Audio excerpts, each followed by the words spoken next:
Tata bye bye Bhandaria. তো ভান্ডারিয়াতে আজকে সারাটা দিন ভান্ডারিয়াতে কাটাইলাম। ভান্ডার থেকে অনেক কিছু দেখলাম। এই মুহূর্তে আমি ভান্ডারিয়া থেকে চলে যাব। আমি গাড়ির জন্য অপেক্ষা করছি। তো আমার সাথে যারা ছিল, ভাই ছিল, তারপরে যে ভাইস্তা ছিল, হ্যাঁ, তারপরে যে আরেক ভাই ছিল। তো সবাই আমাকে আজকে খুব ভালো একটা সাপোর্ট দিছে।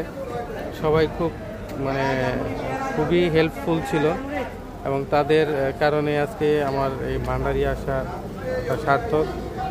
তো ভাই বলেন, বাড়িতে বেড়াইতে আসলে আমার বড় ভাই এইটাই আমার ছোট ভাই, তার অফিসে চাকরি করতো, খুব শ্রদ্ধা করি। সে খুব সম্মানী ব্যক্তি। আমাদের বাড়িতে বেড়েছে, আবার যেন আল্লাহ যেন আমাদের বাড়িতে বেড়াইতে আনতে পারে, এটাই ইনশাল্লাহ আমি চেষ্টা করবো। তো ভাই আপনি বলেন, আসেন আমার বাড়িতে বেড়াইতে। আমার সাথে ঘুরে আজকে কেমন লাগলো বলেন? ভালো লাগছে। আপনার কি ভালো লাগছে আমার সাথে? ইনশাল্লাহ আমার খুবই ভালো লাগছে। আপনারা খুবই হেল্পফুল ছিলেন। ভাইস্তা আসেন, কাছে আসেন, নগদ। এই হচ্ছে ভাইস্তা। তো উনি আজকে সারা বিকালটা উনি ঘুরাইছে আমাকে। আমরা যারা আসছিলাম ঢাকা থেকে আমাদেরকে ঘুরাইছে। তো খুবই ভালো লাগছে। তো আপনার কেমন লাগলো বলেন?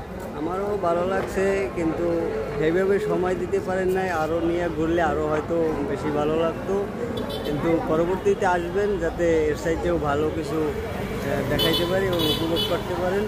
আমাদের বান্ডিয়ায় অনেক জিনিসই আছে সৌন্দর্য, যে শর্ট সময়ের জন্য আপনার দেখাইতে পারি না। যেহেতু আসছেন একটা এমার্জেন্সি কাজের জন্য এবং ঢাকায় কাজ আছে, এর জন্য তো আর সময় ব্যয় করার সময় নেই।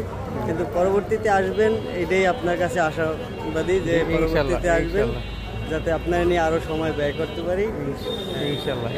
তো আমি পরবর্তীতে আবার আসবো। তো সবাই ওনাদের জন্য দোয়া করবেন, আমার জন্য দোয়া করবেন, আমার চ্যানেলটাকে সাবস্ক্রাইব করবেন। আমারটা হচ্ছে বিডি ট্রাভেলার্স দীপু। তো আল্লাহ হাফেজ, সবাই ভালো থাকবেন।